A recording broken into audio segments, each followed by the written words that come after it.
નમસ્કાર ખેડૂત મિત્રો, આજે આપણે એક પ્રગતિશીલ ખેડૂતના ખેતરમાં આવેલા છે, એમની વાડીમાં આવેલા છે કે જ્યાં એમણે આંબાવાડી ના ઝાડ છે અને આંબાવાડીમાં ખાસ કરીને અત્યારે કેસરના ઝાડ વધારે છે.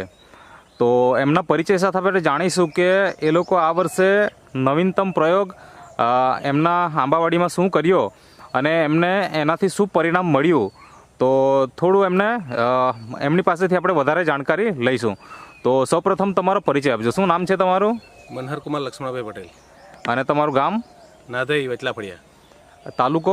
તાલુકો ખેરગામ, જિલ્લો નવસારી. ઓકે, હવે મને એ જણાવો કે આપણે અત્યારે તમારા ખેતરમાં કેટલા મતલબ ઝાડો હશે વાડીમાં? ટોટલ મારા 70 થી 80 ઝાડ ખરા. એમાં કઈ કઈ જાત છે? કેસર છે, રાજાપુરી છે અને દશેરી છે. અચ્છા, અને લંગડોના ઝાડ પણ ખરા? લંગડાના ઝાડ પણ છે. હા, મતલબ મુખ્યત્વે 4 જાત જેવી ખરી. હા, કેસર, લંગડો, રાજાપુરી અને હા દશેરી. હા. અચ્છા, હવે એમાં સૌથી વધારે ઝાડ કયા છે? કેસરના છે. તો અત્યારે આપણે કેસરની વાડીમાં તમારે આવેલા છે અને અહીંયા એક ઝાડ છે, આ પણ કેસરનું જ છે ને? હા, કેસરનું જ છે. હા, તો તમે મતલબ આ કેટલા વર્ષથી આ વાડી સંભાળો છો તમારે? એકચ્યુઅલી હું 6 થી 7 વર્ષથી હું મતલબમાં કરું છું. મારા પપ્પા અત્યારે રિટાયર્ડ ટીચર છે મતલબમાં. અચ્છા, પહેલા પપ્પા સંભાળતા, હવે અત્યારે તમે સંભાળો છો 6-7 વર્ષથી. તો શરૂઆતથી તમે મતલબ આ વર્ષે શું ટ્રીટમેન્ટ કરી અને એનાથી બીજાના વાડી અને તમારા વાડીમાં થોડો ડિફરન્સ શું દેખાય છે એ થોડી વાત કરો. કારણ કે આ વર્ષે એવું છે ને કે કેરી એટલી બધી દેખાતી નથી બધાની વાડીમાં, બરાબર? અને તમારી વાડીમાં પણ આજે ગયા વર્ષ કરતાં ઓછી છે, પણ બીજાના સરખામણીમાં જોવા જઈએ તો વધારે છે, બરાબર ને? જે આપણે વાડીની વિઝિટ કરીએ એ પ્રમાણે. તો તમે ટ્રીટમેન્ટ શું કરીએ થોડી વાત કરો. એકચ્યુઅલી સિઝન આવે ને જ્યારે કેરી બેડાઈ જાય ત્યાર પછી અમે છે તો થર્ડમાં જે ડ્રિન્ચિંગ કરીએ, જે NPK, સેત ને બાયો. અચ્છા, એટલે જે તમે પ્રોડક્ટની વાત કરો છો એ કઈ કંપનીની? એ નેટસપ કંપનીની છે, જે બાયોફિટ પ્રોડક્ટ. અચ્છા, એટલે અહીંયા જે આપણે આ નીચે અહીંયા મૂકી છે NPK, સેત, બાયો અને સ્ટીમરીચ. અચ્છા, તો આનું તમે જમીનમાં કેટલી વાર મતલબ? જમીનમાં મેં ડ્રિન્ચિંગ કર્યું છે. એકવાર ડ્રિન્ચિંગ કર્યું. ઓકે. અને સ્પ્રેમાં છે ને તો સિઝન જેવી ક્યારે ખુલે ને સ્પ્રે કરવાના ટાઈમે 3 વાર મેં મતલબમાં આપણી આ સ્ટીમરીચ અને બાયોનું મેં સ્પ્રે કર્યો છે. એટલે એ મોર આવ્યા પછીથી કે કેવું? હા, મોર આવ્યા પછી. મોર આવ્યા પછીથી 3 વખત કેટલા દિવસના અંતરે છંટકાવ કર્યો? 15 દિવસના અંતરે. ઓકે, તો આ વર્ષે આ રીતના તમે ટ્રીટમેન્ટ કરી. હવે મને એ જણાવો કે તમે પહેલી વખત આ વસ્તુ વાપરો છો કે કેટલા વર્ષથી વાપરો છો? છેલ્લા લાસ્ટ 5 વર્ષથી વાપરો. 5 વર્ષથી તમે આ પ્રોડક્ટ વાપરો છો અને દર વર્ષે તમને પરિણામ મળી રહ્યું છે.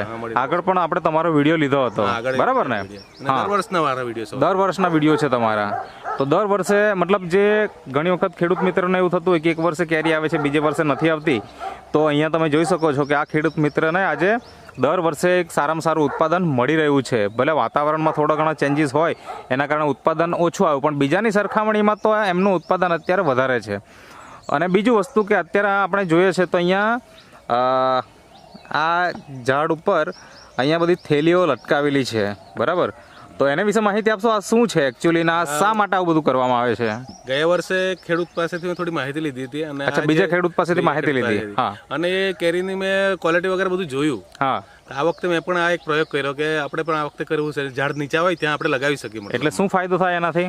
એનાથી આપણી ક્વોલિટી એકદમ મેન્ટેન રહે અચ્છા, એટલે અને જે ફળમાખી કેવી હોય ને એ બેસી નહીં શકે ને કેરી બગડે નહીં મતલબમાં. હા, ક્વોલિટીના લીધે આપણને આપણે number 1 number one quality quality. જો એટલે મતલબ ભાવ એક્સપોર્ટ કરવું હોય નંબર 1 ક્વોલિટી તરીકે, તો પછી આ રીતના આપણે પ્રયોગ કરવો જરૂરી છે. અને ભાવ પણ સારો મળે. હા, તમે આ ફર્સ્ટ ટાઈમ કર્યું છે ને? હા, પહેલી વાર બરાબર છે. એટલે એના કારણે ભાવ પણ સારા મળે, સારા મળે. કારણ કે કેરીને કોઈ નુકસાન થતું નથી બાહ્ય વાતાવરણનું, કે પછી કોઈ પણ જે ફળ માખી આવે ને ડંખ મારી જાય છે, અને આવી કોઈ તમને મતલબ આ કેરીને સમસ્યા આવવાની શક્યતા નથી.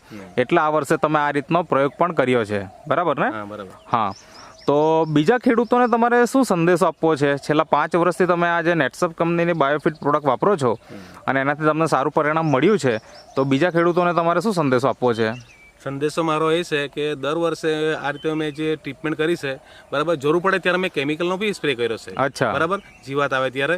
પણ મતલબમાં આ બાયોફિટ પ્રોડક્ટ જે થર્ડમાં આપણે એનપીકે સેત ને બાયો નાખવાથી આપણા ઝાડ પણ મતલબમાં ગ્રીનરી રહી અને દર વર્ષે મતલબમાં આવે. અને આપણું સ્ટીમરીચ ને બાયોનો સ્પ્રે કરવાથી છે ને તો એના ફળફૂલ ટકે અને ક્વોલિટી આપે મતલબમાં. હા, કે જેના થકી આપણું ઉત્પાદન મતલબમાં સારું રહે અને ક્વોલિટી પણ સારી રહે મતલબમાં, અને ભાવ પણ સારો મળે. બરાબર છે.